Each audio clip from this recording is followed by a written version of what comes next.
From Boca Raton, Florida, this is Behind the Bima.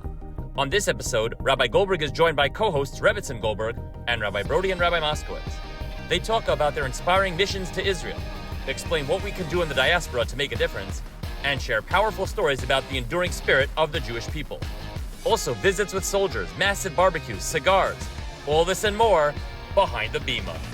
Back behind the Bima together with Yocheved. Yocheved, you and I unfortunately did not have the chance to be together for whatever technical reasons. We had to go separately, but we had similar experiences back-to-back weeks of going to Israel and giving and getting hugs and trying to give and get chizuk and make a difference.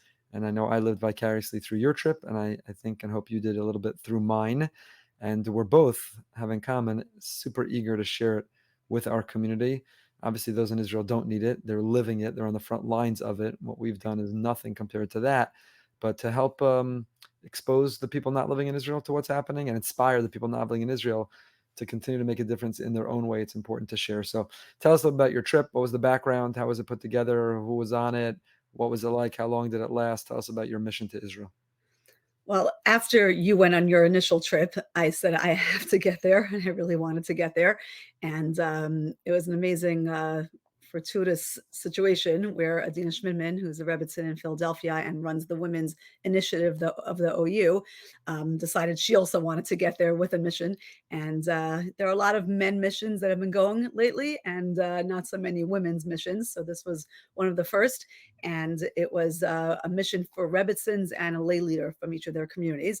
There were about 8 communities represented, and it would span the United States. We had LA, we had Milwaukee, we had Detroit, we had New York, New Jersey, Florida, and Connecticut, and whatever I might have missed, but that was most of the communities. And each Rebbetzin brought along a lay leader, and it was really for leaders to come and experience what's going on in Israel a little bit, get a little taste, and mostly be there to bring chizuk v'chibuk. That was like the name of the mission: bring chizuk, bring strength, and bring chibuk, bring hugs. Maybe not hugging the chayalim, but there are chayalot. Maybe there are also a lot of mothers and wives and daughters and a lot of women who are really suffering and need that support and that love. And that really was the goal. That was the mission of the mission. And our community had double representation. You were there, and we're proud. BRS West, Rebbetzin Blumenthal was there as well. Each of you with a lay leader, which was wonderful. What did you find? Was it what you expected? The energy in Israel, the people of Israel, the resolve of the people of Israel? Was it what you expected? More, less, different? What do you think you found? It was what I expected times a million. We all know what Klal Yisrael is made of. We all know the strength, the fortitude, the desire to move and to do. And, we know about it. We know all the stories, but until you meet the actual people, you don't realize just how incredible they are. And it was like one person after another who we met, who I just, like the first day we had a wrap-up session of our day of what we saw, we experienced. And when it was my turn, I spoke about just how we met with heroes. Like the people who spoke to us are heroes of our people right now, what they are going through, and the fact that they are so strong and could see the future and not just wallowing in what's going on. It was remarkable. And the chizuk that I got from seeing what's going on right now in Israel, the unity and the strength and people just having the right values and the perseverance, and it was beautiful. It was really life changing. I don't think I'll ever forget the people we met, the experiences we had, it's the places we went, what we saw. It was truly remarkable. Tell us about some of them. Was it army bases? Were people sitting shiva? Was it injured soldiers? I mean, I know you did all those things. We did also. I know what touched me. What left the most indelible impression on you? I think that, like I said, it was more like the woman side of this. So our goal was really to touch the lives and to be touched by, the women behind the stories and what's going on in Israel. So one experience we had that was incredibly moving was the third day. It was a 3-day mission. On the third day, we went to an army base, the Re'im Army Base, which is on the border of Gaza. It actually was amazing. The timing that we were there, the entire 3 days we were there was the ceasefire. So we had the ability to go up and down the country and not have any issues with sirens, with anything holding us back. They were not like actively in Gaza at the time, so the army base was filled with soldiers and a lot of activity going on there. And we made a challah bake with the chayalot. It was a room filled with women soldiers who, most of them were not dati, and they were super excited to make the hafrasha with us. We did the hafrasha together. We went through each ingredient, the meaning and the beauty behind it, and we were dancing with them while the dough was rising, singing and dancing, and it was amazing. We're giving out our letters from our communities to them, and they were so excited to be part of it. They were having the best time. It was really a beautiful experience. And then as we left, first of all, we gave them gifts, different ahava products and things to make them, to uplift them a little bit, uplift their spirits and give them chizuk. And then we heard from a captain on the base, this young girl really, who spoke to us about the experience on that army base during October 7th. And the juxtaposition of the simcha and the dancing and the singing that had happened just a few minutes prior to hearing about what the people on that army base went through just a few weeks prior was, I couldn't believe it. And it just, she was talking about how they came into the army base, they were on a killing spree, they were so disgusting. They kept shooting at like their clothing and their shoes, and they're just destroyed the army base. And they lost a commander of theirs who they were very, very close to. And she was the soldier who was speaking to us was crying. She was clearly very emotional about that loss. And it really, it affected all of them. It was, it definitely took away some of their morale, and it's very, very hard for them. They lost this commander, and it just like struck me that it's really so much the story of what's going on right now. We had heard the first morning from Rabbi Doron Peretz, who is runs Mizrahi, and he very sadly he had two sons who were fighting in the south, and one of them was injured badly, Yonatan, and the other son, Daniel, is still missing. He was he's a hostage in Gaza, and he was talking about how this son Yonatan, who was injured, he was engaged, and he was supposed to get married soon after October 7th, and the family didn't know what to do. Thank God he healed and he was improving, and they wanted him to get married. He wanted to get married. They didn't know what to do because here he should get married and have the simcha, but he has a brother who's in Gaza, who's a hostage.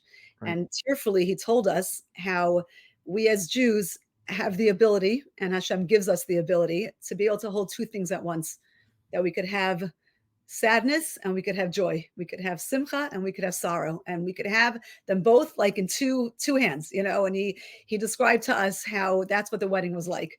There was tremendous simcha. The community rushed and put together a beautiful wedding.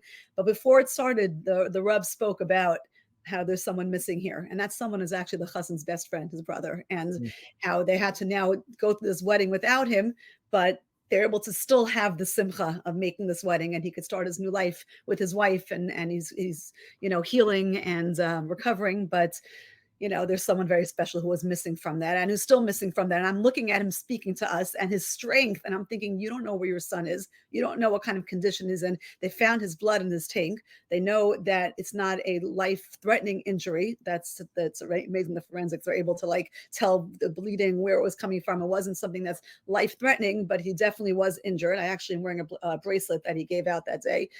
Daniel Shimon Ben Sharon, we all need to daven for him. He is still in Gaza. They don't know what his story is, what his situation is, but we need to daven for him and for the family to have strength. Because you meet these people. We met another hostage's father. He spoke to us. He's the mayor of Kiryat Arba. Also, tremendous strength, is spewing divrei Torah, explaining how, I don't know. I just don't know how they get up every morning, how they go to sleep every night, how they're able to live knowing that they don't know what. This is the story of the Jewish people. This is Jewish history, the ups and the downs, the highs and the lows, the destruction and the building. And this is the story of the Jewish people, and we're seeing it unfold. This is not a footnote to history. This is a huge chapter of history being written right now. Yep. And it's being written for and by and about the people in Israel. We're the footnote, if you go and if you help and if you sponsor and if you dedicate, certainly if you radically change your life, if you buy a place there, if you move, we're the footnotes at best. They are the actual chapter itself, but we're living a major piece of history right now. And this is a repetition, a chazara of our history, like you said, of those highs and those lows, and living with both things simultaneously. is the story of our people in our history. It's true. Ramon was telling us that. He said, we are writing a new chapter of Tanakh. He spoke to us. He actually has been amazing. He's been paskening shilohs for soldiers right and left. There were a few people who stayed and asked him to record a short video for their soldier son, for their soldier brother, for their cousin. He's been giving such chizuk to the soldiers. He's been a tremendous force and a tremendous source of chizuk for the soldiers, for all the families in Israel, and started a lot of initiatives. And he spoke to us and he told us, he said, this is a new chapter of Tanakh. It is a new chapter of Jewish history. And we could decide what kind of a player we want to be, what we could do, how we could contribute, what we could do, our role in this time period. And it was incredibly, it was very moving to hear that, because there really is a lot to do. There's a lot. Empowering. It's really empowering also to feel that you could be a part and you can be a character of the next chapter of Tanakh. It's very powerful. Now, what was the reaction that you felt from the people that you were with, whether it was the Chayalot on that army base, making the Chala, doing the Chala event? Are people humoring Americans who come? Are they entertaining us? Are they appreciative? Like, how did you feel in terms of the impact that your group was having?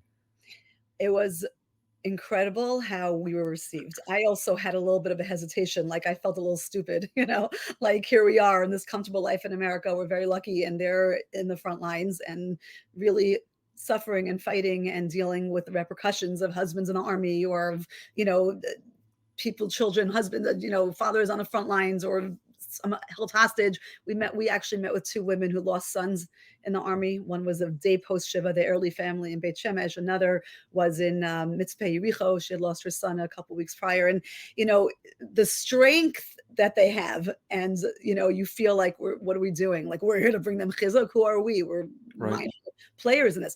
They were so appreciative. They couldn't think that, first of all, they couldn't believe that we came, that we cared, that we brought gifts. The letters we gave them, our kids who are writing their cute little letters, they were reading every word. They said, we hang these up in our army bases. We bring them with us everywhere. We love these letters. We met with a bunch of women from the Shuva community. They're living right now in Almog, in a kibbutz next to Mitzpeh Yericho. And we met with a whole bunch of them, and we were talking to them. We actually played a very cute game. Everything had a little bit of something sweet behind us. It wasn't just we were just sitting and schmoozing, but we had something to do. So there was a bag that was being passed around with different props, and you took out one prop and you said something that gave a bracha with the prop. So I got matches. I said we should continue to light up the world, and our achdus and whatever it was. And everyone kind of went around. And after we went around, there was one woman who spoke about what their community had dealt with on October 7th, what it was like there. And they were one of the first communities when you drive into the southern area that was affected, and they had a lot. They had set up. I think you went also to this Pinat Chama. They set up, with food and with drinks and with support, change of underwear, whatever it was for the soldiers. They had a helicopter landing there. A few of their husbands were doctors who were volunteering. A lot of people from the party and from the different neighboring areas came to recover there or running away there. So they really helped a lot of people. So they had a very traumatic October 7th. And one of the women said to us, what was it like by you on October 7th? They never thought about it. It's kind of like what we say about what was happening in America during the Holocaust. You know what I'm saying? We're so curious what was going on around the world. They were curious. After they were kind of telling us their story, they're actually, we don't think about that. Their perspective. What do they think? Right. And we had 2 days of Yontif. We had Shmini Atzeres and Simchas Torah, and we obviously were disconnected with technology. And from their perspective, did we know? Did we care? Did we do things as ordinary? Did we interrupt our lives? Yeah. So they were very interested in hearing what we were up to, how it transpired in our day, what our Simchas Torah was like, what our communities did, what our communities are doing. The fact that they were so moved that we care so much. They were so moved by it. It was beyond we really felt again, we were there to give chizuk, and you always say the line, and we got so much more chizuk, but they really did receive the chizuk. They wanted hugs. There was a soldier there who was bawling on this army base on that last day. She took the letters from us, and I'm telling you, I've never seen it before in my life. She's wearing her soldier uniform, has her nose ring, and she was crying. She goes, I can't believe this. I can't believe these letters. I can't believe you're here. I can't believe you're making this barbecue for us, and you're here to dance with us and to be with us, and and we were just hugging her, and this young girl who just feels so much emotion, and it was It was so moving. I'm telling you, I cried 3 days straight. Every experience we had was so moving. There was one day also we went to the Dead Sea. There's a community, Kibbutz Sa'ad, which is also a community in the south, was evacuated to this hotel in the Dead Sea. It was interesting to see which communities got which hotels. We stayed in the Dan Panorama. It was, let me tell you, it wasn't a lobby like this Dead Sea Hotel had, or like the spacious, And beautiful yet, area. those people would give anything to be home, not there. It's not a vacation. 100%. Trust me, the people in Right, the Dead Sea would be very happy to not right. be at that hotel. I Not a think they luxury stayed, vacation for sure. but they really set up shop there. They have a whole memorial for someone they lost from their community. The kids are running around the lobby, and there's a lot of activity going on. Their whole community's there. It's really something to see. And there are 8 girls from that community whose bat mitzvahs fall out around now. So we actually came and we made a bat mitzvah party for them and their mothers. And we did in Mm. this beautiful, like the back area of this Dead Sea Hotel. And there was a tent, and there was someone who came and did jewelry making for us with the girls and their mothers. And there's a woman who was taking those pictures on the magnet so the girls could remember the Right, experience. We had right. Rebbetzin Adina Schmidman on her guitar doing like a whole dancing with us, Am Yisrael Chai and Misha Ma'amin, and we're dancing, and a beautiful dinner, and singing with them. And they, again, we went around, everyone spoke, everyone gave a bar mitzvah bracha, and spoke about how much this meant to them. And the mother spoke, and they were so grateful. They said, Right. we didn't know what we were going to do for our daughters this year. You're making a very important point, and we tried to make it from our trip also, is it's this boundary. We don't want to seem like we're flexing or contributing meaningfully, or we're doing anything compared to families who their loved one is on the front lines, or the people on the front lines, or an economy that's come to a standstill, or the sacrifices that people are making. Anyone who comes to America is doing gornish, nothing, nothing, sheba, nothing, nothing, nothing.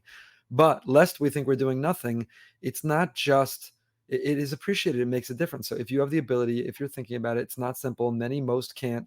If you can, if you have the resources, the connection, the time, you can organize a trip, you have a place to stay, you can, it makes a difference. It means something, and you feel it, you know it, and it touches you very, very deeply. Now, you mentioned your 3 days overlapped with the ceasefire. So while you were touring, you stayed a couple extra days to see our children and granddaughter. And when you were going to the airport, you did not have a ceasefire. You want to talk about that, what that was like? Yeah, it was really like, I will say, just to add to your point about how it means something to them, there's no tourism going on right now. So the stores, the souvenir shops, all those stores where everyone goes to buy they're empty. They're not getting any business. They were so grateful. On the last day on Erev Shabbos, I went with my daughter I didn't know what was going to be open because it was like closer to Shabbos, right? So Ben Yehuda was still open, and we were able to go into a store there, and I bought a few things, and I was like, he was so appreciative that I was in the store. There was really no one going in and out of these stores, no one shopping.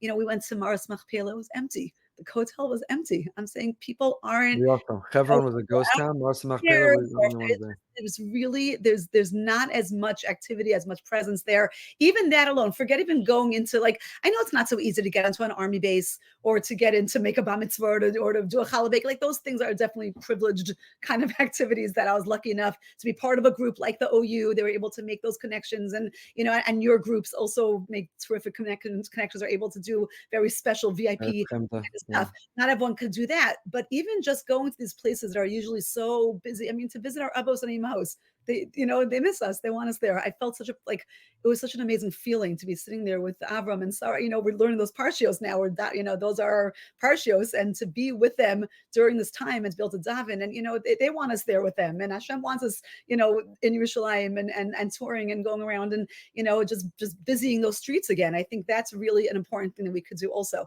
But anyway, so thank God we were there during a ceasefire, and I realized it hit me at one point, like, how lucky we were, because had we been there, when it was not a ceasefire, it's much, much harder to get around, and especially a group of women and, the places we were going in. So, we were very fortunate. And then the last night, my brother-in-law was driving me to the airport. We're involved in a very heated conversation. I don't know, maybe not heated, like contentious, meaning no, heated, like passionate, like I was a lot to say, and we were, in this conversation, and he's like, one second, stop talking for a second. I'm like, what? I don't know, maybe it's something wrong with my hearing. I literally did not hear a siren outside the window. There was a siren going on the road into the airport. And we're like debating back and forth. And I don't know what I'm doing. I've never, ever been in a siren before. And he's like, you're really supposed to stop the car. You're supposed to pull over. You're supposed to get out. We're supposed to crouch down or find shelter. But we're like, there's no shelter there. So it would have been a matter of just like stopping the car, pulling over, and running out. And we saw people doing that. He's like, look, all these cars are stopping. And he decided to just keep driving. I'm not sure why. But as we're driving, we see up in the sky a huge lightning burst, and then boom, the Iron Dome hits it. And it was like the first time I've ever seen that in person. I've seen videos of it, but it was extremely striking and very rattling. Like I just saw what everyone here is experiencing, and all the cars pulling over, and the people on the side of the street with their heads down, crouched onto each other. We were almost at the toll booth, the soldiers checking the cars, and I see like a bunch of people coming out. There was like a little bit of like a building there that people just all went in. We weren't close enough to go in there, but it happened very quickly. I didn't even realize it was going on, but it like really wreaks havoc, and it's scary. And, it's just crazy how people are dealing with that around the clock nonstop. We went to Sderot one day, and we did like a little bit of a tour to see what they had been through.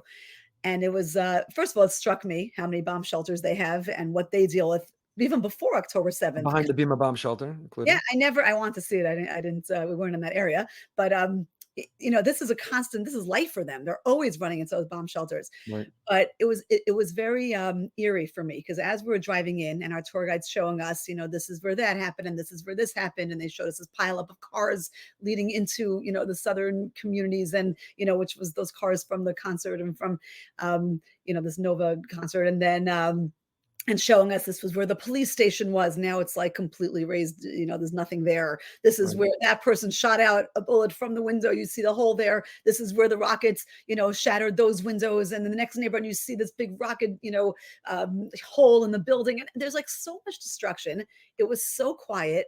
And I felt a little bit like this is just like when we went to Poland, like walking the streets, and this is where that police station was, and this is where that, and you see a mezuzah on the door, and it struck me like it's crazy how we're reliving history. And then you speak to the people there, not people who live there, but there are a couple of soldiers who are circulating, and the people who gave us the tour. We went into the control room where they showed us the video footage from October 7th, what was going on in their yeshuv, and it's so scary what happened to them, but their resolve that this is never going to stop us. I mean, we are rebuilding. We are coming back stronger than ever. We are going to get the Hamas. We are going to, Klal Yisrael Natseach, and we are going to beat this and be strong.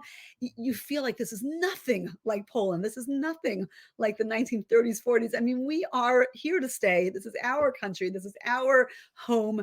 Everyone there is, fighting for that. And that cause is like so close to their hearts. It's everything to them, and you feel it. You don't feel this is the end. This was a terrible tragedy that we're going to take a long time to recover from. But when we do recover, they're already starting to rebuild, and they're going to come back stronger than ever. And that feeling was such a feeling of pride. We're people. I feel like you've taken us on your trip. I feel like I was on your trip. I'm hearing your passion, your energy. You're describing these people, these feelings, and thank you for the privilege of getting to go through with you on this journey. What are the thoughts?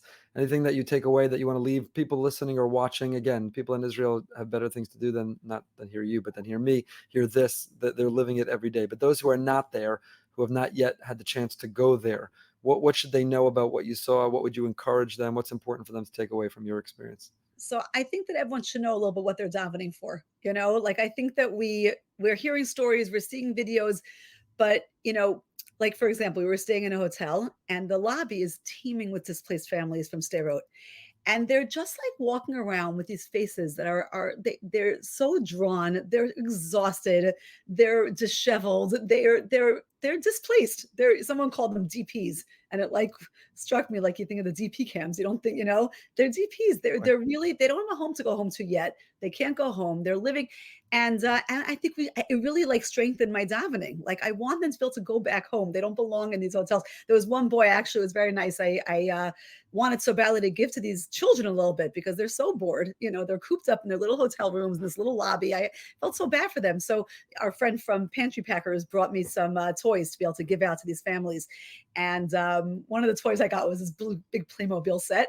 And there was a boy in the hallway. I was getting into the elevator. I'm like, oh, please let me give you this toy. I want you to have it and play with it. And, and he was like, I thought he was being very shy and uncomfortable. No, it's okay. It's okay. I kept pushing him, please.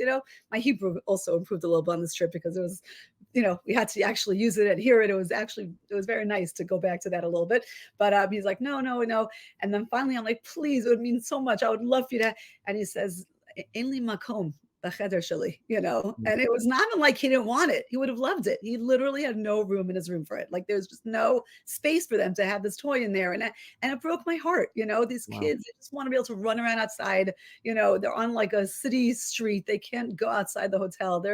It's really Rahmanas, the two fathers who spoke to us of sons who are held hostage, who are sons who are soldiers. And we know soldiers are probably on the bottom totem pole up in Gaza. They really care about them. It's heartbreaking what they're living with and how they're, the mothers who lost soldiers. My heart just broke for them. Like how do you change it? Just going there in that visit changes the quality of the davening. That's a big takeaway. Of these are real people behind these stories, and these are people who are feeling emotional. The soldiers that we met with, they're so strong. They're giborim. They're modern day Maccabees. They're so strong, and their attitudes and their perspectives are just, they have such a good. The last night I went to visit your sister, my sister-in-law and brother-in-law, and their two daughters whose husbands are fighting in the war. And also just seeing them, they're home taking their kids, holding down the forts. They're also just tired, it's hard on all of them, but the strength and the ability to just keep pushing and persevering, and we're going to get through this. And it strengthened me in a way that I've never been before. We've gone on trips to Israel before. We've gone during difficult times. We've taken our teen missions to Israel. We've done these trips, but this was a time where you're tapping into the emunah and the strength and the attitudes of people that I've really never seen. I mean, I've seen with my grandparents who were survivors of the Holocaust, but these are people who survived horrible atrocities and losses, and they're rebuilding, and they're incredible people. They're heroes. And so I think my takeaway, first of all, I'd like to take some of that home with me, and bottle it up and use it a little bit on myself, on my children, on raising my kids to care about the klal and to, themselves find that strength inside of them and use it to do good. And, I spoke this past Shabbos at Shal Shiz. I'm speaking at Hadar High School on Friday. I want to share these stories because I want our community and beyond, to understand and to feel it and to live it along with our brothers and sisters in Israel. We're all one big family. And I think the people that we visited felt that from us, that we came and we're there with them and we want to be with them and we've stayed in touch with them. And, we're very much want to keep that hug going. We're here, and to give and to do and to be there with them. And our davening, even though we're so far away, our davening should be connected to them, and our thoughts and our writing the letters and supporting. I spend all day writing letters to our government officials. I'm on a chat where they send us all the different letters that you could be sending. And I'm like, all day, there's so much. No shortage of things to do. No question. And to keep doing it and to go to Israel. They want us there. They need us there. We need to be there. We need to tap into that. There's a lot for us to do. I know I'm like, no, your energy is contagious, and your energy is contagious. And I said, I feel like I was on the trip with you, and I'm excited that we had our experiences apart this time for whatever technical reason, but please God, the end of January, we're going back again, recognizing how privileged and grateful and the fact that we're able to do that. Not everybody can, and many more wish they could, and we should try to enable and support that too. But I'm excited to be going back with you. And by the end of January, hopefully we're celebrating a victory of this war, even with the great losses we've paid. And if not, and if we are, there still will be a lot of work to do and to be with you and with our children and also ingrain in them the memories of a lifetime of showing up and being counted and making that difference. And what has inspired the energy that is coming across on the screen from you right now, that hopefully everyone takes with them and adds to their davening. And with our heartfelt philos, please God, we'll get our hostages home and the soldiers home, and we'll have a sweeping victory. Keep them close. And keep them close. So thank you. Yep. Thank you, Yocheved. Looking forward to having the next experience and then sharing that with the community together after that. Yes, Mitzvah Hashem. Thank you.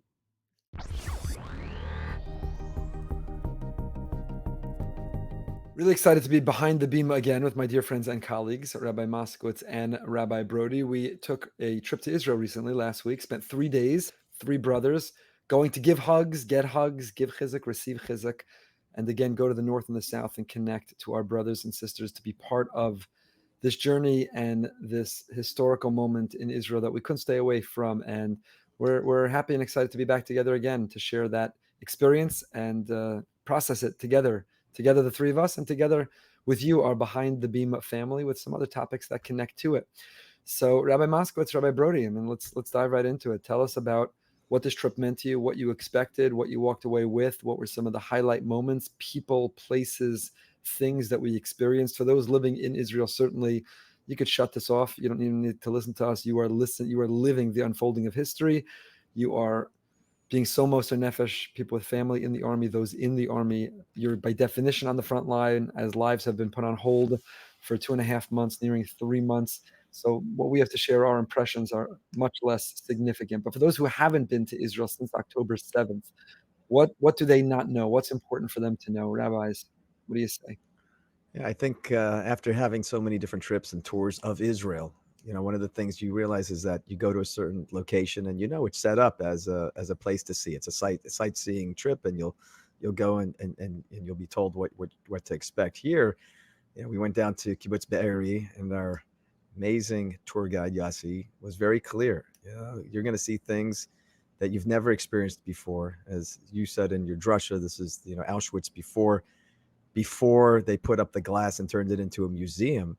But there's no bathroom set up. There's no visitor center.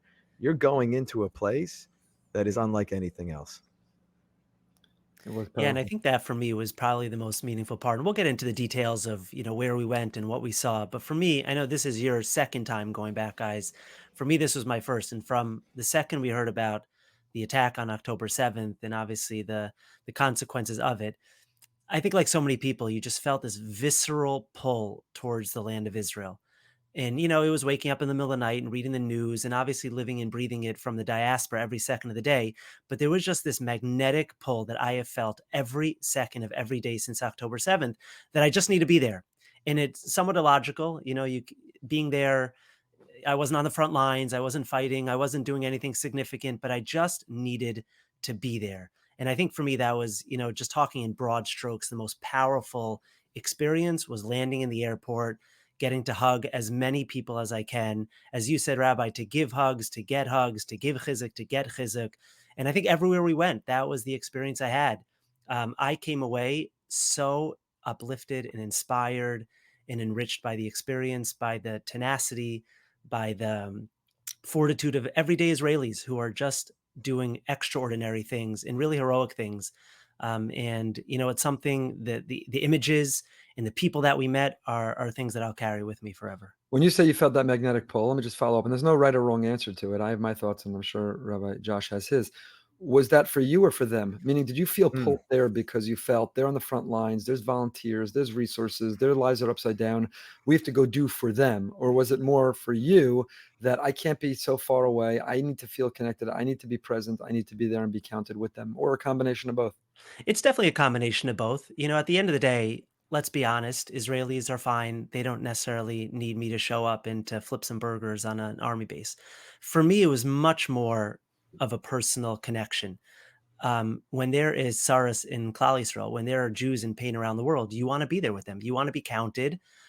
In Boca Raton, you feel like you're on the sidelines and you want to be there to be with your people, to feel the pain of Am Yisrael, to feel the joy of Am Yisrael, to dance with soldiers, to cry with soldiers, to hug them, to all of those experiences definitely helped me. I hope it helped them. We heard from many soldiers how much it meant to them that we showed up, the power of showing up, the power of being there, how surprised they were that three rabbis would come from the diaspora just to give them a hug and just to flip some burgers and to hand out some money. That was definitely meaningful. Not just burgers. The dinners that we did with barbecued steaks, hot dogs. No, but I was surprised by how much it meant to them. And I was surprised how surprised they were that we would come. So it definitely helped them. But the visceral reaction was definitely from me. It was painful to be on the sidelines and not be there together with the rest of the Jewish people. What do you think, Rabbi Broide? For them or for you? I think it's a combination, but I agree with Rabbi Moskowitz and what you just said about the fact that we were surprised seeing their reaction to us being there. Many of the people that are going, doctors, professionals, and others that we saw on this trip, they're taking off of their professional lives to come and do nothing more than just give a hug. These guys weren't expecting gifts. They're not expecting money. They're not expecting anything. And they're just so excited to see that there are visitors coming to them. And I think one of the special things that Yossi was able to do for us is that he wanted to take us to some places that aren't getting the visitors, like when we went to Hebron. And these guys are all alone. They're sitting on a rooftop or standing guarding the Jewish community, but there's no one coming in and saying hello. Yeah, just to clarify, we're talking about the army in Hebron, because Hebron is not, it's always a hot spot, always of conflict. But in the particular conflict, it's not necessarily. So they've called up reservists who are doing the Shmirah in Hebron, while the more active duty are fighting in Gaza and maybe up north. And like you said, people are making barbecues mostly down south, a little bit, very little bit up north, from what we're told. And there are people all throughout the rest of the country who also need some love and some support. I'll share an insight that was told to us that I think really lends insight onto that question of who's it for. We met towards the end of the trip. We were at the Knesset, some ministers. We had some meetings. It was a great opportunity to hear from the people who are literally the decision makers in the cabinet, figuring out what to do right now and getting some insight off the record. And one of the people that we met with was the finance minister of Israel, Bezalel Smotrich, and he shared with us. He said that Israelis are notoriously have a tremendous sense of independence, of self-pride, self-esteem. These were his words, not mine. You two can vouch. Their words were, Israelis have a lot of self-esteem, self-worth, self-confidence. He said sometimes to a fault, right? The stereotype of the Israeli is, I don't need nobody, I don't need anything, I'm self-confident, I'm self-esteem, Right. He said October 7th absolutely deflated them. All that self-esteem and self-confidence, and I'm good to go, and I don't need anyone, I don't need anything, and I'm independent. It was an enormous, enormous blow to the army, to the intelligence, to the establishment, and to every Israeli who kind of felt, really, I wonder what the world thinks of us right now. How do we look right now? How do we think about ourselves right now? And there was this pause. There was this moment. He described this real sense of doubt and doubt in themselves. And he said this incredible reaction of world Jewry, the incredible reaction of the pro-Israel, non-Jewish world, elected officials, including the president of America and the overwhelming majority of Congress and the Senate. It wasn't just the resources that were sent, which were valuable and meaningful. Our last trip, I actually still have sitting on my desk, I still have all the baggage tags of the 102 duffels that we took in. But it's not just duffels and resources and barbecues. He said much more than that. It was the love and the unity and the confidence you have in us and that you gave us. And he said, we can never go fight and do what we need to do if we're coming from that low doubt in ourselves place. And I think that's what we felt also is there is too much of a disconnect between Israel, as much as we feel incredibly connected and our heart beats with the pulse of Israel in the best of times, certainly now in this difficult time. I don't know that the average, not the American who made Aliyah, not the Olim, not necessarily in Beit Shemesh and Modi'in, but the average Israeli in the other parts of the country, I don't know, really did know how much Jews elsewhere feel connected. And you're right, everywhere we went to army bases. Nothing in the world will make you feel smaller. Nothing can make you feel smaller than people sleeping on the floor, not eating, not taking off their shoes for a month straight because they're fighting and risking their life on a front line because you are handing out a cigar or making a barbecue, giving you a hug and saying, thank you, we can't thank you enough. Are you kidding me? Well, we know that, we for a few years hosted a really amazing program, Peace of Mind, where we brought a unit of soldiers from Israel who had seen heavy battle, heavy losses. We brought them to America. They were at Larry Silver's man cave for the week, and it was for therapy. And one of the feedback we got every single time, if you remember from the Shabbos, that they spent at BRS, and they'd get up on Shabbos morning, and there would be this incredible standing ovation for them. And the guys would look at them. They would every time they would say, right, who they standing for? Yeah, who they standing for? Like for me, everyone in Right. Israel has to do that. And they couldn't understand that what for them is an ordinary obligation, like serving in the army. In America, they are heroes and they are extraordinary people. And they couldn't understand that Jews 6,000 miles away, davening for them, thinking about them, rooting for them, cheering for them, that they said was not only the biggest eye opener, but it was such a part of their therapy. Because one of the things that they were struggling with was the meaning of it all. What was the meaning of what we went through? What was the meaning of the losses we suffered? And once they came to America and they saw that American Jewry was rallying around them and literally living and breathing every second of it, it gave them a little bit of a context to what they were fighting for. And it actually was beneficial to their therapeutic process. That peace of mind, that this was one of the most powerful moments for me of the trip. I didn't cry most of the trip. Even though we saw the day that we saw Be'eri, and we spent 3 hours walking those grounds, and unbearable to see, to experience, to hear testimony of the people who lived it, their loss, still held hostage. We'll get into in a moment describing. Both of you can describe it a little bit more. But that night we made a big barbecue for 700 soldiers at a base in a moshav called Maslul, and it's Rabbi Broide and I were there last time. This makolet owner Yaakov, who we've come to know and love, who left his little makolet at the entrance of Ofakim because there were some soldiers who were hungry when they come back from a mission in the middle of the night, and he took over this abandoned building. I don't know if it was a school building, what it was. And the last time we were there a month ago, there were soldiers sleeping everywhere on the floor, and he was available making food. There were storage rooms of food, and at 3 a.m. he'd make eggs for soldiers coming back from Gaza. That was last time. So we said, we're going to make a barbecue in that same place, because we left that and said, if there's anywhere we could come back to, one of the Makomos HaKadoshim, one of the holy places of Israel, is this volunteer makolet owner Yaakov, who I don't mean to minimize or dismiss in any way. It's the opposite. He's a holy, holy person. Doesn't wear kippah. He's a holy, holy Jew filled with faith and love for fellow Jews. And we didn't recognize it when we came back. Our tents, double size, people spread out everywhere. You said, are we in the right location? We're talking to the bus driver. Right. I thought we were in the wrong place. That's how. Right. Anyway, so go inside, and in addition to inside, now there's tents, and it's expanded everywhere, and there's Hummers parked outside, and there's soldiers, and they're sleeping everywhere. To describe the conditions that a soldier sleeps in, and this is not an 18 and 19, 20-year-old. We're talking about many of them are reservists, and they're sleeping on the floor and sleeping on a mattress that's half an inch thick, and there's noise and there's music and there's lights are on, laundry, and the lights are on, and how they're managing it all. And there were hundreds and hundreds of soldiers, and we were hugging, and we were giving out some cigars, maybe even smoking. Although one soldier held the cigar and said he won't smoke it till we take out Sinwar, till we catch him, till we take him out. And we're making the barbecue, and all of a sudden our good friend showed up, Nir Rubin, Rabbi Moskowitz, that you enabled us to have this relationship with through Peace of Mind. Nir is just a Hartzeg Yid. He's just a Jew with the biggest heart and holy soul, and he's musically amazingly talented, and he plays instruments and he sings, and he's fantastic. So at the barbecue we also sponsored music, and there was a great band on stage, or the stage of this area that we were with, and he joined and he sang, and all of us, we danced and we sang and we were with him. And then he led the tefillah for Chayalei Tzahal. Good friend Nir Rubin.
And here you had a room filled with hundreds of soldiers, some of them sleeping bags, sitting at the table eating steaks, others smoking, and others singing. And he's leading the Mishbeach for Tzahal.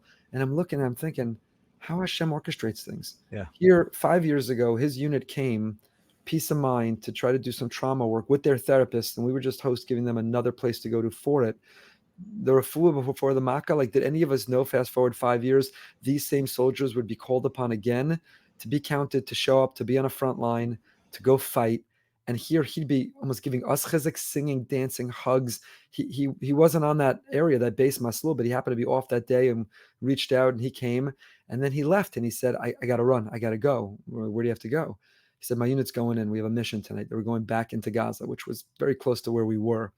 And he went back in, and the next day we found out that on that mission, Nir's commander, with whom he was very close, an exceptional person, was killed.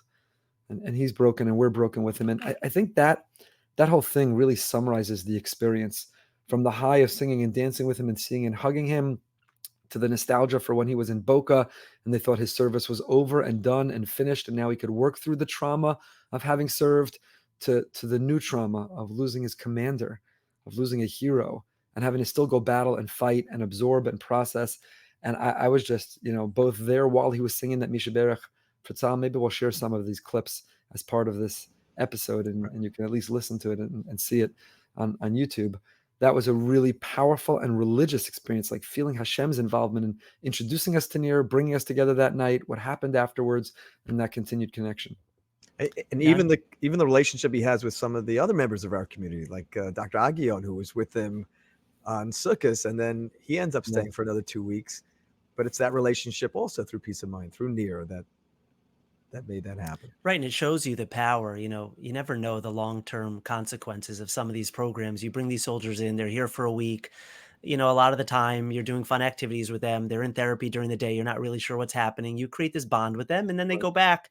And, some of them you keep in touch with better than others. But as you said, Rabbi Goldberg, you never know when those relationships are going to come back, when and we could go into more detail, but when they're going to be there for you and you're going to be there for them. And there's a real power in developing those connections and developing those relationships. Yeah. A year ago, Nir was very helpful with others when we needed connections in Israel and to expedite things and that relationship in a big way. Yeah. Is there, Rabbi Broide, is there a particular place or moment of the 3 days? I mean, it sounds like we packed 3 weeks into 3 days. So 3 days may sound too little. Maybe speak about that. People there's a lot to talk about here, right? How did we decide to go? When you decide that, how do you make it happen? What do you do while you're there that's meaningful, that you're not in people's way, but you're actually contributing while you're also gaining? And again, I want to reiterate, and we'll keep doing it over and over for our brothers and sisters in Israel. Literally, my brother and sister in Israel and all of our brothers and sisters in Israel, we're nothing, we're nobody, we didn't do anything, we don't deserve it. We're not doing this episode and sharing this for you, the people living ordinary daily lives in Israel. What you're doing is extraordinary, but there's many millions of Jews not in Israel right now yet. And they're curious and interested and eager and trying to figure out where they fit. And that's why we're having this conversation. It's for them. So to be clear. So maybe speak to that. Like when one decides, how do you make it happen? And when you do make it happen, never before October 7th, you don't go to Israel for 3 days. I mean, maybe for an emergency, a crisis, an extraordinary circumstance. But generally speaking, you don't go for 3 days. It's exhausting. It's difficult. It's too little. And yet now twice we've done this for 3 days. So why 3 days? Would it have been better or worse to go longer than that? I think definitely after 3 days, it would have been too intense and too much. But we told each of us, we made a commitment. Wasn't about seeing our friends or our family. And we have many that we would love to see and didn't get a chance to see. But we also, in going over the itinerary, we spent weeks, days, right, trying to fine tune it and make sure that this is something which is going to be meaningful and have the most impact. And I remember the final meeting we had, I think it was Friday, right before we left for the trip. We spoke to the tour guide and he said, I just want you to know there's a good chance that none of this is going to happen. So it's just like all that work, but that was the whole point. And we saw that on the trip where we had an idea to go here and we would like to. Unfortunately, the brigade ended up going and going to fight. So we couldn't go. But I just want to touch on one point, which maybe this will come up again, but this was the second time we visited Shura, right? The army base where all of the bodies, both civilian in this case, and the soldiers were brought. And they always touched on different things this trip than perhaps we even saw the first time. We saw two different aspects of two different sides of the base. But the one which really had a major impact was when they spoke about the coffins that soldiers are buried in, when typically people are not buried in coffins in Israel. I think a lot of people aren't aware of this. And also the process of tahara, which we hold as such a big value. We got to get a tahara, and what they do and don't do to Israeli soldiers, and why they have the coffins, why there's this a different tahara process that takes place. And it just shows you the different level that they hold the soldiers on than most of us are aware of. So yeah, I mean, do you want to elaborate or what you're? You can say, I don't want to say it incorrectly. I know what I've been telling people, but if you, I don't want to get it wrong. No, just when people die al Kiddush Hashem, when they're killed for being a Jew, we don't do the tahara. We bury them in whatever they were wearing, including if it's soaked with their blood. The normal effort or exercise that we do to prepare for burial for the reasons that it is, which is beautiful for another time, we don't. We want that that person's neshama ascends on high, and with it representing a body in with what it endured, and that evokes from God a sense of vengeance, protection, love, affection. When if a parent sees a child, and they're bruised or they're bleeding, you jump, you react, you do whatever you can to protect them. Versus when they were all cleaned up and someone tells you, look what happened to them. We've cleaned them up now. They're okay. So we want God as our Father to evoke from Him that sense of passion and Right. to avenge that. So that's in terms of the tahara and the coffin. And I'm just going to say, yeah. and the idea on there is it's not just lip service. Oh, these are our heroes. We tell everyone they're here. It has halachic ramifications. Yeah. I mean, in the most serious way. These are our heroes of the greatest level. Absolutely. And while in Israel, people are buried without the coffin, but the exception are soldiers, based on a tshuva of the Heart Tzvi of Tzvi Pesach Frank, and Rav Goren writes it, that because soldiers might have left this world in a condition that that they're not full able to be buried, so to not distinguish or embarrass or aggravate and cause pain to the family of such a soldier, all soldiers are buried in coffins. So we don't know about the remains or their condition or what happened or how they were found. And in Shura, we spent time with a young man who until then, his job in the rabbinate of the army was one day a year he was called up from Miluim to kasher for Pesach. He told us that he was so confident on October 7th, I'm not going to get called up. There's nothing to kasher. It's not Pesach time. It's Sukkot. And he got called up and he was assigned to Shura that he had never heard of until then. And his job was identifying bodies. And, we don't have to get into the graphic descriptions of what he shared with us, what he saw and what he had to do. And we took a tour of the technology of the DNA testing and bone fragments and teeth. And even that wasn't enough in too many cases and circumstances. And he told us this was really haunting, how difficult it was to do that work during the day or go home at night to your family. He was playing hide and seek with his child, and his child was hiding under a sheet. And when he came in and he found his child, but the child was hiding, laying still under a sheet, he just broke down crying. So it comes at those moments. Rabbi Moskowitz, any place, any person, any particular moment that jumps out to you? There were obviously many. I found our visit to Tel HaShomer Hospital really memorable. If you have the opportunity to visit, you should. It was talk about places where we felt appreciated, where room by room that we went, everyone appreciated that we came. They appreciated the opportunity to share their story, to introduce us to their families, to tell us a little bit about themselves before the war, during the war, currently. I found it a very inspiring place. And one of the things that resonated with me, and I said this on the trip, was it's a place that you go that nothing else matters.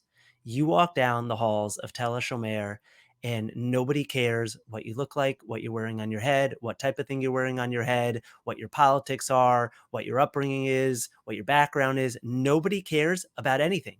When you are there, you are all there for one singular purpose, and that is to support those who are injured in war.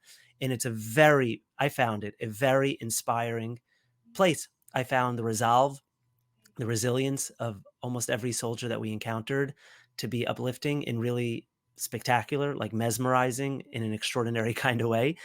We had the opportunity, thanks to the generosity of our members, to come to Israel with a significant amount of money, and we were able to distribute it to families who were impacted.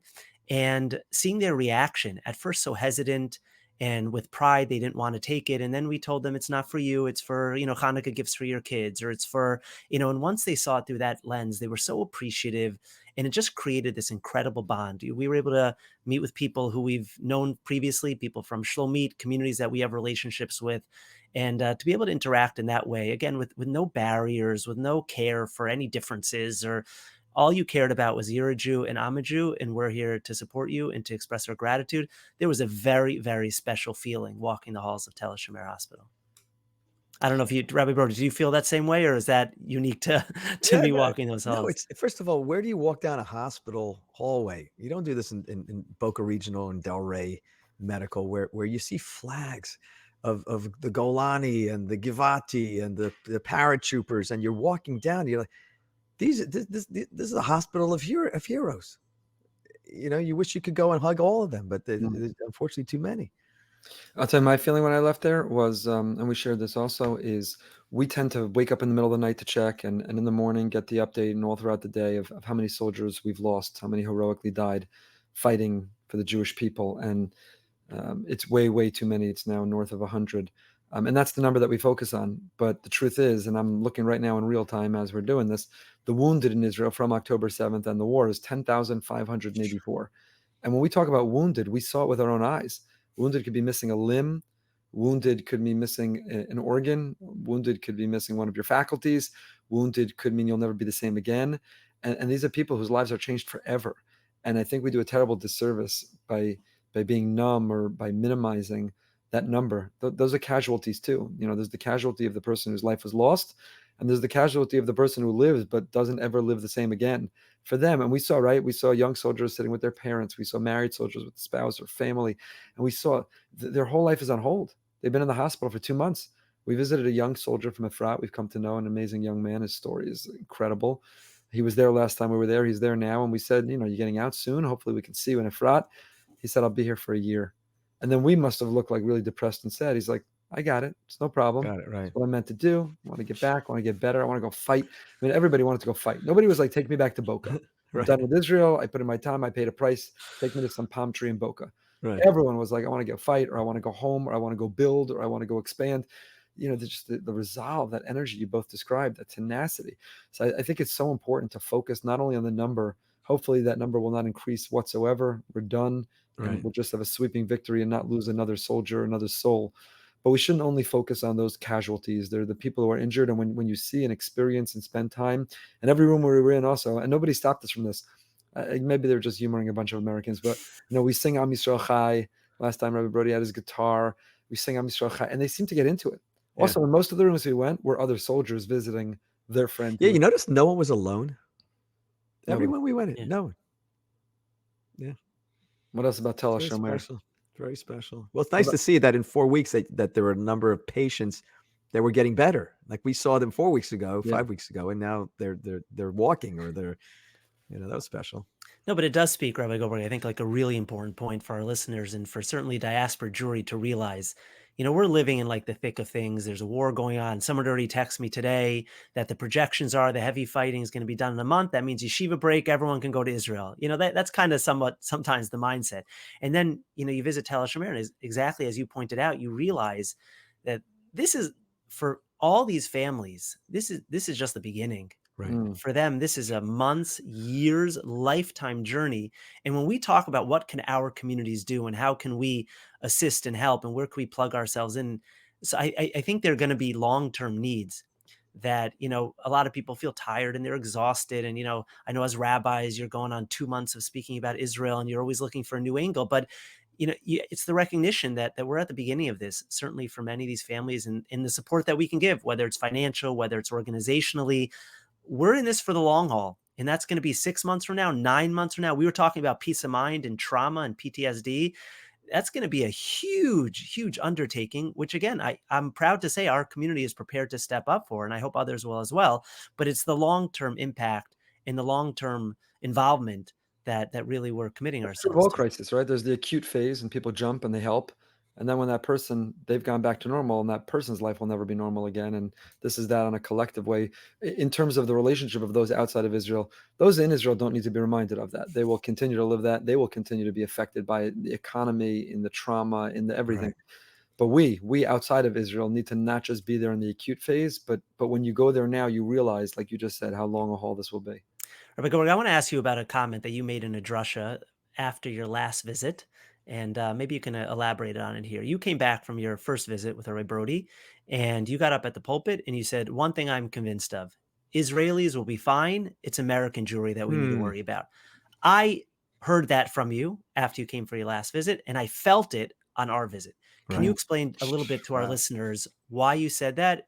Did that change your second visit? Do you still feel that same way? I feel it stronger. I feel it Yeah. stronger. I feel it with every fiber of my being. I feel it in my core. I anticipated feeling it even before we went. Just when the Jewish people, the resilience, Israel, the Israeli people, the land that Hashem has such hashkacha over, and you feel Imo anochi b'tzara. Again, I don't want to be melodramatic here, but you almost feel Hashem's pain while you're there also, that this is what we're going through together with him for whatever reason we may or may never find out about. But yeah, I'm saying, you know it now. We went to we did a barbecue on a base up north, and also just the singing, dancing, smiles. The soldiers, now, again, maybe they're on good behavior. They're not going to complain to a group of visiting Americans. Although last time we were there, Rabbi Broide, we pulled up to a base where there was a fist fight breaking out between two soldiers who were at the end of their rope.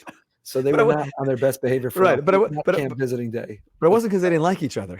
No, they loved each other. We were panicked because we're like, they all have weapons. Like, what is going on here? And the person with it was like, you can imagine tensions are high. Nobody slept. Right. The guy didn't get his pizza. They'll be hugging in 5 minutes. Right. Which they were. But my point is that people were. I don't think anybody was putting on a show for us. This is the reality of what they are, and it's just they're focused and they're driven and they're fighting. They're fighting for a cause. And we're in Hanukkah right now. That's what we spoke about this past Shabbos. Is Chashmonayim fought to that first menorah they lit when they retook the Beis Hamikdash was made out of 7 guns, out of 7 weapons, 7 shipudei barzel. And because the menorah represented what they were fighting for. We're not just fighting as some secular entity. We're not just fighting for our lives. We could go live somewhere else, move to South Florida like the rest of the world. They're fighting because they want that light of the menorah, Judaism, Yiddishkeit, Torah, Jewish history, Jewish destiny. And that's in every one of their eyes. You look into their eyes and it's burning in their eyes.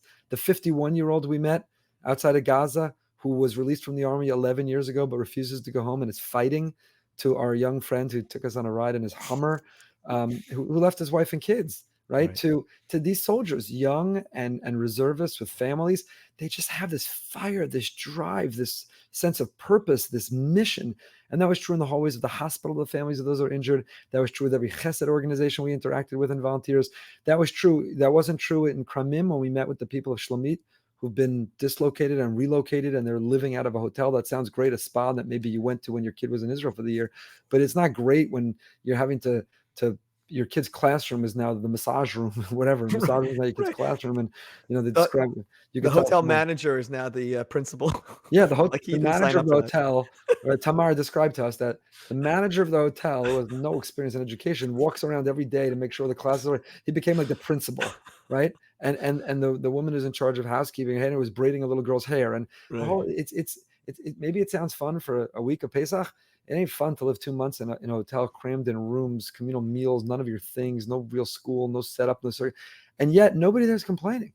They'll tell you it's difficult and challenging. They're also not romanticizing it, but they're like, there's a reason, and we have to, and we're going to come back, and we're going to come back stronger. You can both describe what we heard at the end of Be'eri when we asked them if you're going to keep one house in the destroyed state it is as a testimony to what happened here. You can talk about that. But yeah, that's what I felt, is that I felt it overwhelmingly last time, and I felt it again right now. I was like, yeah, you're good. Now, you're good doesn't mean that we don't have to send resources, supplies, love, visits. There's a lot we all need to do, but you're going to be good because there's no stopping you. Israelis are unstoppable. I'll tell you, there's one memory. I'm sorry to interrupt, but as you're talking, there's one memory from the trip that I think captures exactly what you were saying, and that was the pit stop that we made. What was the Shuva brothers? Yeah. And this was an amazing place. It's literally on the side of a highway by Yeshuv. It's a street corner where 3 brothers at the start of the war, they attached extension cord after extension cord after extension cord to be able to set up some food for the soldiers as they were driving down south. And Rabbi Broide, can you just describe to everyone, from what started off as a bunch of extension cords, what is it now and what made such an impact on us? It started out as a hot water kettle to make some coffee. And then like, okay, some soldiers, they appreciate the free coffee, so let's get some cookies. Okay, we got some cookies. Today it looks like a shuk that you would see in Yerushalayim or in Tel Aviv. And the difference between the shuk and what we saw is that it's all free. Even the tour guy, he takes us and he says, Kamazel, how much do I pay? Just to basically let them say that it's for free. He says, Eifa Kupa, where do we give the tzedakah? When we wanted to give them money, they didn't want to take it. Yeah, they didn't even want to take it. It was unbelievable. And we ended up as a community, we're proud sponsoring a day. And we're sharing that not to flex, not because we're anything special. All of you listening are part of communities that are all giving, but lest you be cynical about your giving and give wisely. We should speak about that at some point. Right. Give wisely, give intelligently, give strategically, give to places you trust, and give where it gets right into the hands of those who need it the most. And that's one of the biggest things when you go. Rabbi Broide, wasn't that one of the reasons we went originally? It was like a recognizance mission. Let's It go see was. what's really, do they need underwear and toothpaste? Do they need vests and helmets? Do they need like, let's go see and let's know, and let's figure out our partners, trusted partners that can get it right into the right hands. Didn't you feel that last time?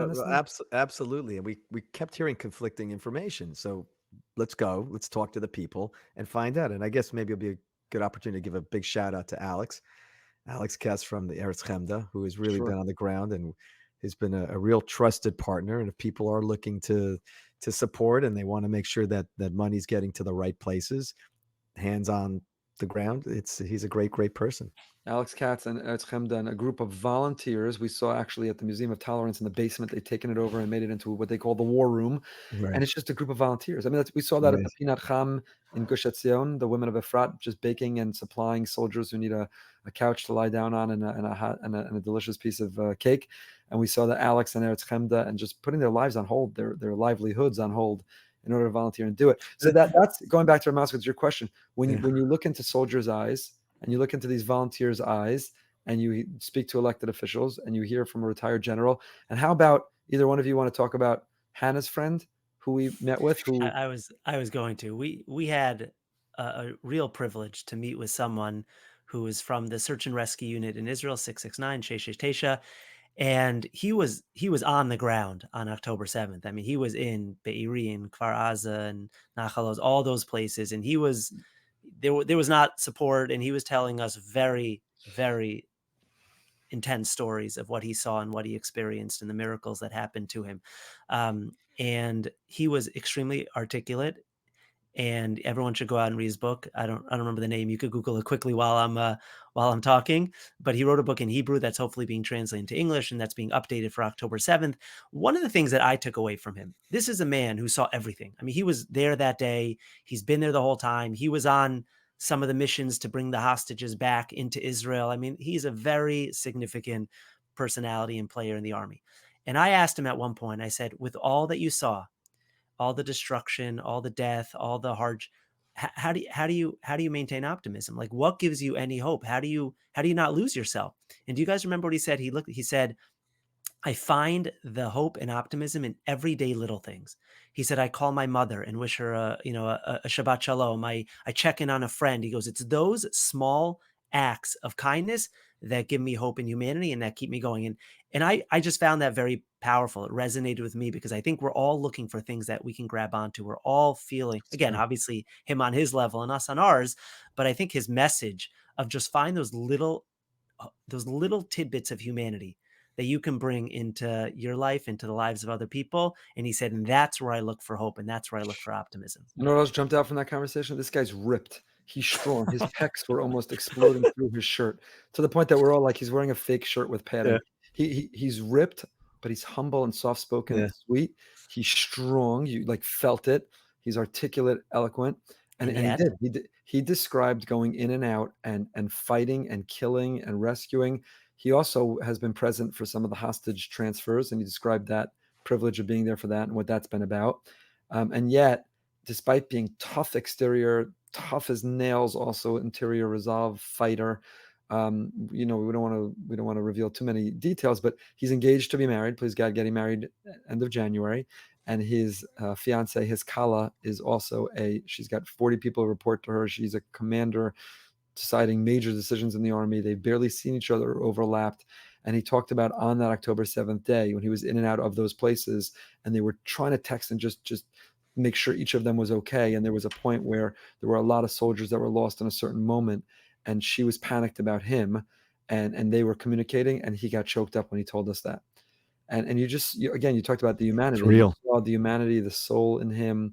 And that's again, so just to come back to your question, when you're in Israel and you see how unstoppable, the resilience, the tenacity, the resolve, you see the sense of purpose and mission for the Jewish people to light that menorah, to spread our message for everyone who came before us and for everyone who will come after us, for our land, for Hashem. It's just dripping off of everybody, right. But also combined, not turning us then into, barbaric monster warriors, still guided by a sense of morality and moral clarity and an neshama and a heart. Yeah, you come back and you're like, there's a lot of work to do and prices that will be paid and support that's needed. but they're going to be just fine. Then you come back here and you say, well, Harvard unanimously voted to keep their president because she's amazing. And Saturday Night Live thought it would be funny to talk about genocide against Jews and this, that, and the other thing. And you're like, yeah, they're going to be fine. I don't know what's going to be. And then I was in Manhattan 2 weeks ago, and the person with me, my host, said, do you have pepper spray? I was like, pepper spray. He's like, you can't walk around Manhattan with a yarmulke today without pepper spray. And then you say, I don't know if we're going to be okay. That's what I meant by that comment. Wow. Something that you kept commenting on also was how many times you hear the words or the phrases Baruch Hashem, Yirtz Hashem from what you would consider secular Israelis, and how much their emunah and their faith is stronger than ever. Yeah. It's also. Yeah, do you remember we were dancing with a soldier literally outside his tank as he's about to go into Gaza? And do you remember what he said to us? He just looked at us. He goes, "Yeah, Beseder." He said, Yeah. it's all gonna be good. And he took the cigar that you gave him, he put it in his flap jacket, and he said, I'm saving this for when I come out. But yeah, Beseder, and that's the faith you were talking about. That's why, coming back to how we started, are we going for them, for ourselves? It's sort of counterintuitively, if you're in a bad place, if you're struggling about the Israel war or about something else in your life, it's a big jolt of inspiration, energy, faith, optimism, hope, unity. And again, we're not romanticizing it. For those listening who live, I'm sure there are pockets or people or bad experiences that people have had. Nothing is perfect. We're not trying to romanticize it. But on the whole, if you have the opportunity and chance to go, it can kickstart and jolt and electrify and inspire in a really, really deep way.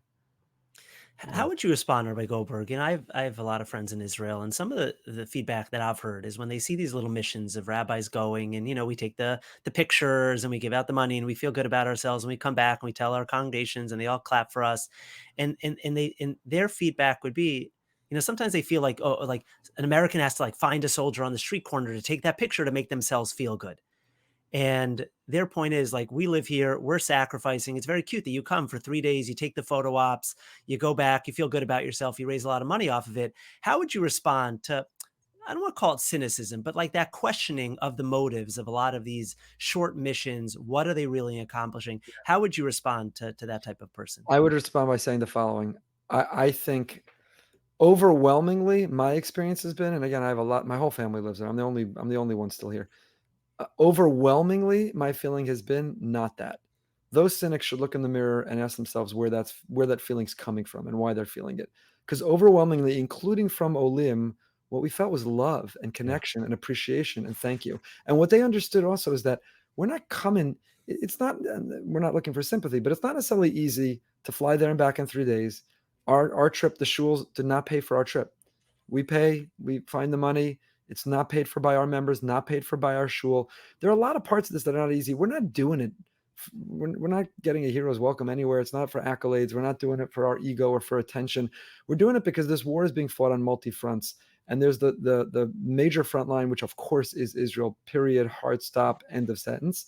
But in order to best position ourselves in our unit called the diaspora to do our work, when we go there and when we share what's happening there with here, we can raise more money. We can lobby and advocate more. We can host elected officials. You'd be shocked who sees it. Again, I don't want to, at risk of being accused of flexing, but when we take that video interviewing in the hospital an injured soldier or on an army base with singing and dancing, or that appears somewhere on social media, I won't share with you what prominent people see that.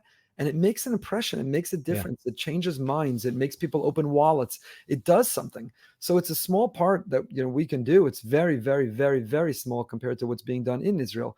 But our job and our responsibility is outside of Israel. And there's a war here. We're contributing to the war in Israel. Plus, there's a parallel war being fought against anti-Semitism and what's happening here. And there's contributions we have to make. And when we go, right, the rally in Washington, Rabbi Broide, was between our first trip and our second trip. And I think we were able to try to get people to that rally more because we had been in Israel and we absolutely share. And we tell people, if you go to this rally and the number's higher, it'll mean something in Israel. They're all watching it and they're going to see whether there's 10,000, 100,000 or 300,000. So it makes a difference to do it. That's so the people there who have that sort of cynicism, I think they have to do a little gut check, look in the mirror, ask themselves about their own lives, their own decisions, their own emotions, where that's coming from in them. But Baruch Hashem, I'm happy and grateful to say that in my experience, they are the rare exception. Overwhelmingly, both among Israelis and Olim, this is like a time nobody's looking for that. When a parent is sick and siblings come together and fly in to be together, I don't know. They're grateful to be there in that moment, and let's rally together. Let's feel united. Let's take care of a sick relative, and that's what it's really all about. Yeah, and I should maybe add on to that. First of all, when we did land and we got out of customs in Ben Gurion, maybe I was the only one of the three that was maybe a little disappointed that there wasn't like a hero's welcome, but that was just me. Where's the flags? Hey, welcome to Israel. But that was just me. I'm not speaking on behalf of anyone else. And I think that we actually do know what our members need to see. The stories we're trying to pick up and trying to communicate to our friends here locally and throughout the United States. You're not seeing on CNN. You're not seeing it on Fox News. And it absolutely has an impact, because we met with many people from our community that were also on similar trips. And these are guys that are saying, oh, you know what? My home is in the United States. I have no plans for Aliyah. And then all of a sudden they come back after 3-4 days and they say, oh, you know what? Maybe we should have a piece of property there, with everything going on. So these trips actually make a massive difference. And Rabbi Broide, when are you going again? Rabbi Moskowitz and I are going again Shiva week. When are you going again? I'm going 2 weeks. My and birthday. Why are you going 2 weeks? There's a group of guys that came to you because they see these pictures and videos. They wanted to go. They couldn't go on the first one. They couldn't go on the second one, but now they want to go on the next one. So we're going to go. Yeah, we're going. We're going again. 2 weeks. I thought you were going to ask a different question, which was some of our friends who see Aliyah as binary, all or nothing, and cute, you think you're fighting from Israel from there. Sweet, you sent some money and some duffel bags. Nice, you put up some pictures and videos. Hey, when are you going to move here? When are you going to get in the game? This is where you belong. What are you doing, you clowns, playing games over there? And what would you respond to them? First of all, is now the time to say that?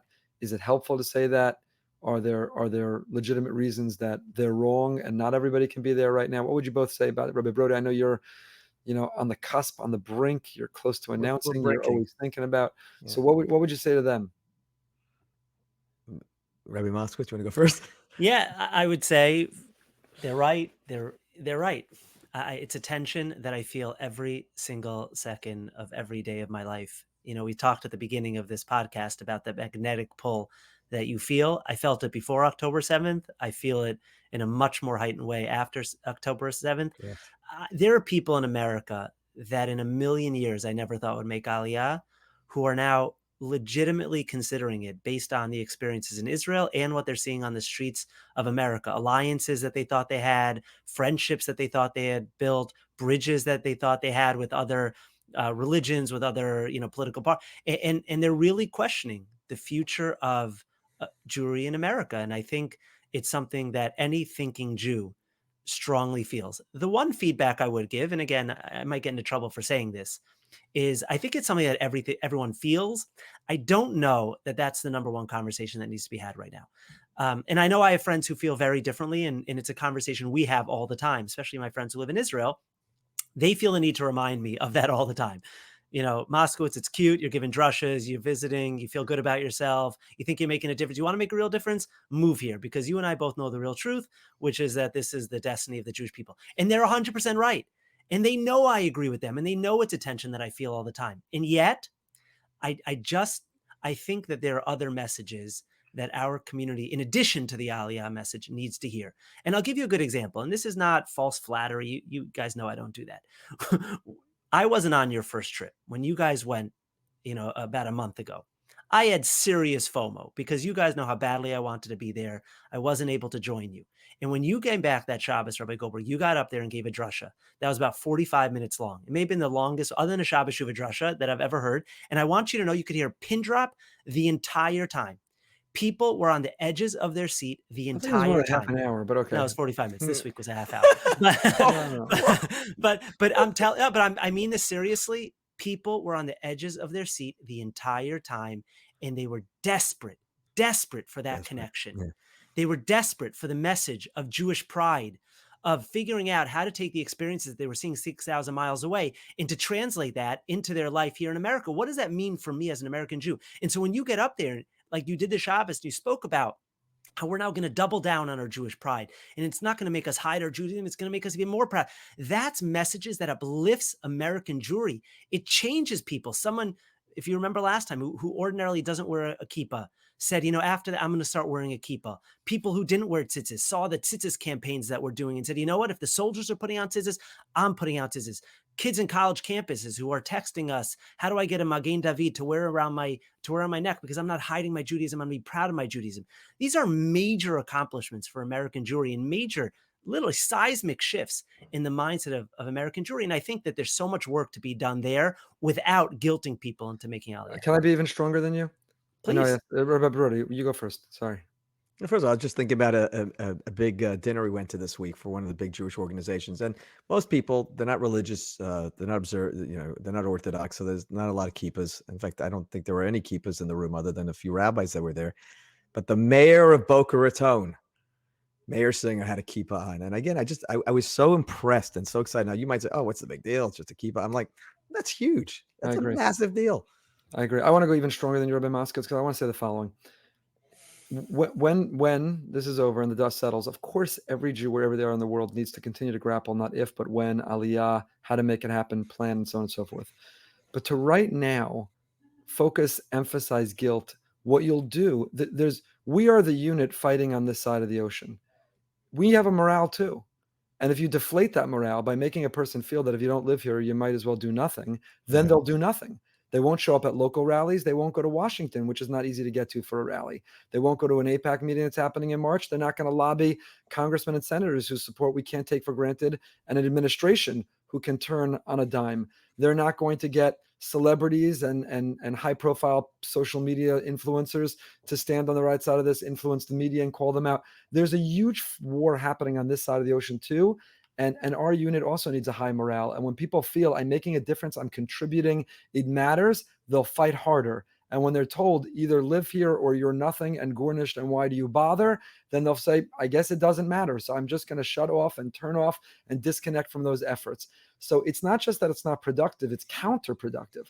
That doesn't mean people aren't entitled to their opinion and want others to join them. And after this, have those conversations in significant and meaningful ways. But now is not the time for it. All you'll do is deflate the morale of the people who, what would it look like if you didn't have 300,000 who came to Washington that day, if it were only 10,000? What would it look like if nobody was helping $14 billion of aid pass to get from US to Israel?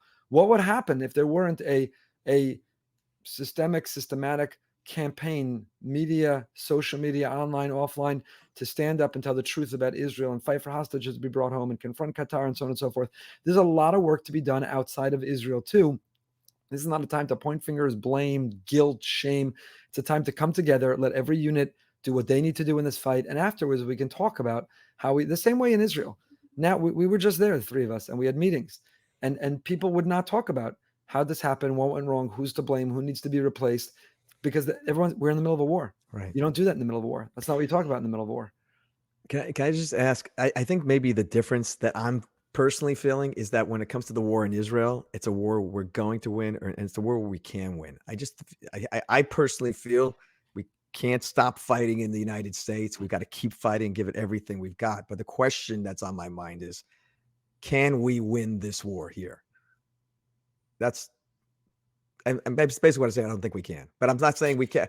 I'm not saying we shouldn't fight and give it everything I call Congress. I'm calling every day. I'm calling it. I'm giving it, but it just feels like we're so outnumbered in this war. Now you could say for some reason we're outnumbered in Israel also. We've got Iran is big and China's big and Russia's big, but I just feel like there's like this feeling of like, what's the strategy to win? Can I give you an optimistic spin? Yeah, sure. I think we're winning.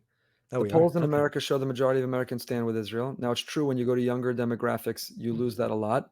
But as Ben Shapiro said when he was here recently, that's not because they don't love Israel. It's because they don't love America. Younger people, I don't want to say are irredeemable in general, but there's major crisis just on their own self-identity and their own love of America, patriotism, and love of our values, shared values. Part of it reflected in Israel right now, part of it. But on the whole, the bigger number that includes not only the young people, overwhelmingly Americans support Israel and support Jews. Overwhelmingly, Congress support Israel, support Jews. Overwhelmingly, this administration has stood up supporting Israel and supporting Jews. Overwhelmingly, even among media, we've seen from Jake Tapper to who are the other Anderson Cooper. Anderson Cooper, yeah, sure. We've seen recently. What's the other guy's name? He just came up about colleges. I don't want to mispronounce his name. on Free CNN. Zakaria. Also. Yes, he Yeah. also, people were very Right. surprised. You've got Senator Fetterman, who all of us were very perplexed by, I'll put it that way, his outfits, but So now Getting he's, Mafter Yonah this year. yeah, whoever shul wants to Yeah. honor at their dinner. There's a lot of reason for optimism and hope. You have Penn that got rid of its president, Right. and hopefully will do better, even if other universities So why have do not people yet feel done that. so afraid in America now? Because there's a lot, because it's loud. The minority The who are minority's loud. anti-Semitic Okay. are loud, Okay. they're vocal, they're aggressive, and they seem unencumbered.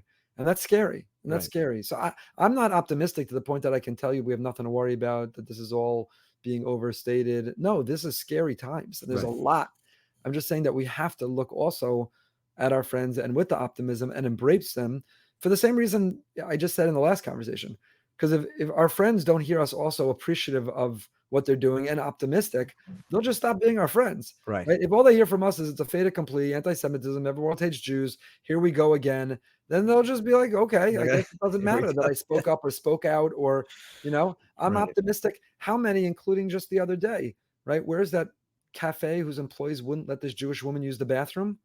Yeah, in Manhattan, yeah. They were all fired. Those employees are fired. And every time we find someone who pulls down posters, they're fired. And Dave Portnoy, your buddy Dave Portnoy, refuses to hire anyone from those universities because they can't say what needs to be said about Jews. Oh, Dave. I'm saying there's a lot of pockets of strength Right. and optimism and power, and it's what you focus on. There's a lot of work to be done, a lot of reasons to be scared and nervous, but I think there's reasons, cause for hope. And I think you made a great point, Rabbi Goldberg. We focus on what people do wrong, but we should also focus on what people do right. Like we're, please God, hosting our congressman, great last name, Jared Moskowitz, in the near future. And the reason why we're hosting him is not because he's bad on Israel, because he's amazing on Israel. And if he doesn't feel that love and support from the Jewish community, knowing how appreciative we are, he's not going to go to bat for us every day. So if you live in a community that has a bad actor, then yes, you have to speak out and speak up and find people who are going to replace him. But if you live in a community where you are blessed to have representation that has been speaking up very vocally in favor of Israel, make sure you're thanking them also. Make sure you're calling them and hosting them and letting them know that they should feel the love of the pro-Israel community. Yeah, we've had Richie Torres on Behind the Bima, Congressman Richie Torres. Everything he says, you're like, well, that's obvious. Yeah, that we agree with. It's not obvious to him. It shouldn't be obvious where he's from, and it's not obvious to the enormous hate and pressure that he's getting. He needs to feel that love. In general in life, it's good to embrace what people are doing right. They'll do more of it than to project one's own issues onto the others who are getting it wrong. We've got to wrap up our segment. We're going to intersperse into this some of the videos and the audio of the trip itself, so people can get a little flavor of it. Beiri, either of you want to comment a little bit of describing what that was like, Yardain, and our experience walking those grounds and what we saw and what we heard? Beiri was so unbelievable. It was actually unbelievable. Right. Even being there, and you see the burnt out houses, and you see the bed sheets that are still there, and the sights, and the smells, and the people, and you wonder to yourself, why aren't I breaking down crying right now? And it's just so unbelievable. The human brain, I personally felt almost like couldn't wrap its head around such evil and such destruction. And you could hear about the Holocaust, as you said, and you can go to Auschwitz and you can hear stories. But when you're in a place where the safe room door was still locked, they couldn't pry it open, and they had to jump, but the window on the other side was cracked and the whole room is burnt out, and you don't need to, be a scientist to figure out what happened in that room. Until 2 weeks ago, this was the sound of Kibbutz Be'eri. In every house that was burned, every house was collapsed, you only walked on this.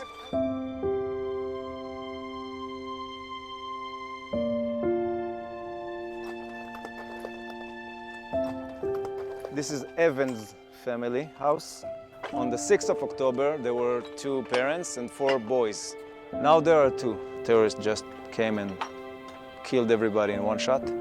The 2 parents and the older one were lying on top of their 3 young kids.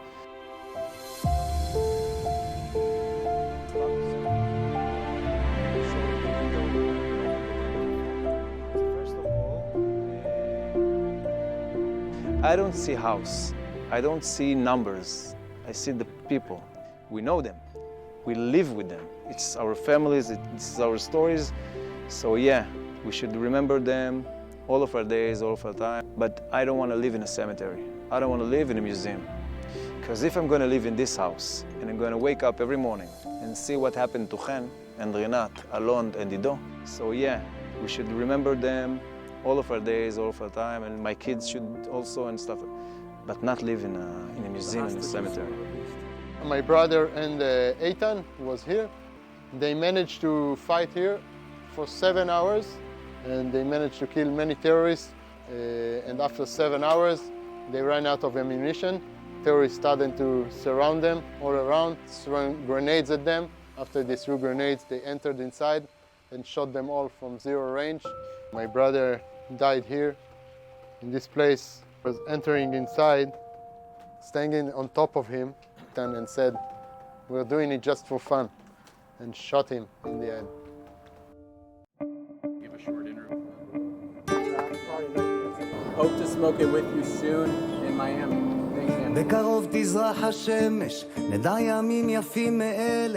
This television, as you can see, she got 6 bullets, and we call it now the crying TV.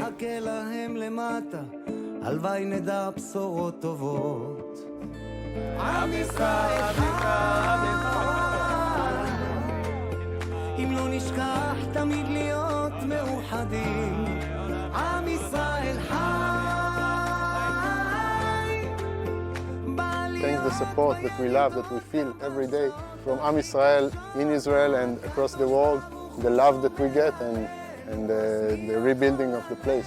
This is our best comfort. This is our house, this is our land, this is our country, this is Israel. We're going to come back. We're going to rebuild it, and it doesn't matter what you did to us, you can't stop us. It's not the building you can rebuild, but our spirit, it's not so easy to break our spirit. This is our home. You can't be in grief all the time. You have to choose life, to remember what happened, remember the dead, and always tell about them. But to choose life, and I think this is how we are as Israelis, as people from the kibbutz, and Israelis, as Jews. We choose life, we don't choose death.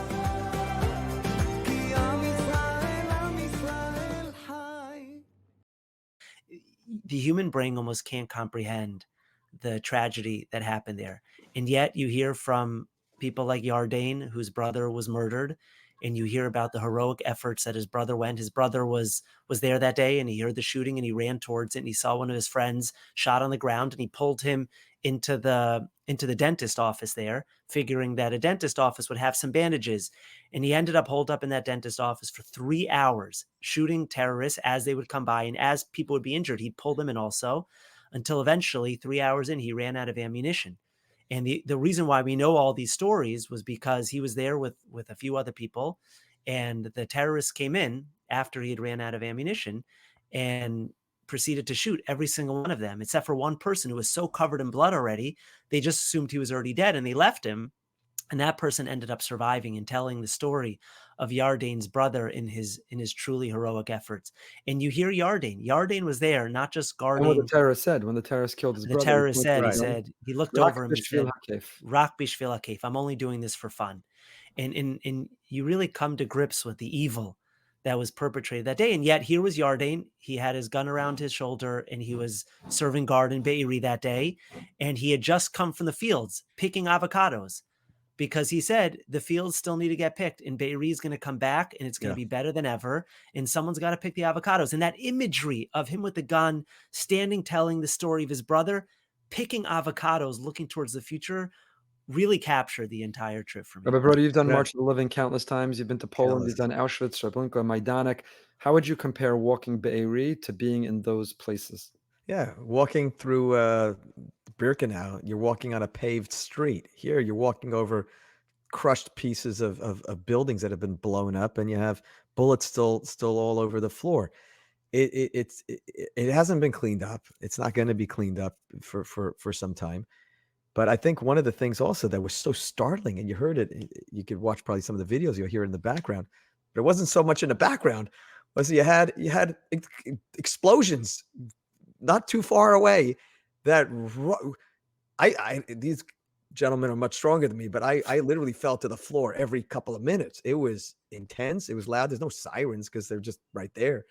And they're intense. And then we had that mincha, which we davened in Beirut, which if you remember, I think they said that shul, there were pictures on the wall, was dedicated on Simchas Torah or sometime around Simchas Torah years ago. 2015, fairly recently, such a secular Right. kibbutz.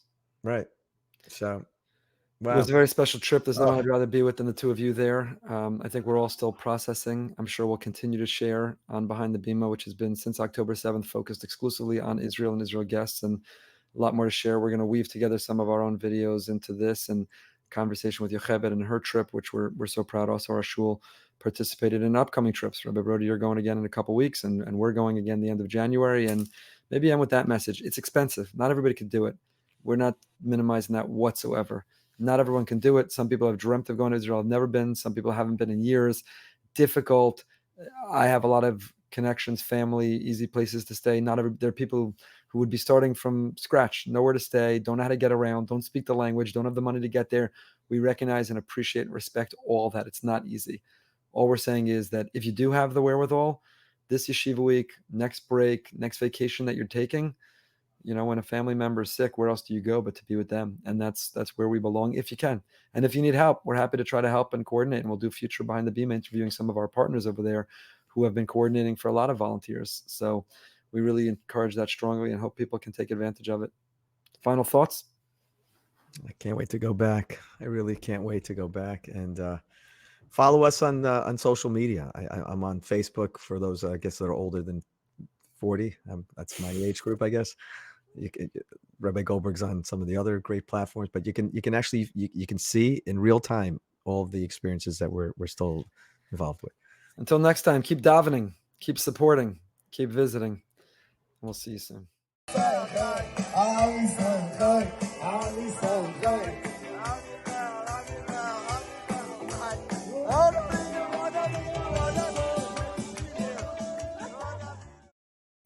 Thank you for watching Behind the Bima. Catch us next time for another peek behind the Bima.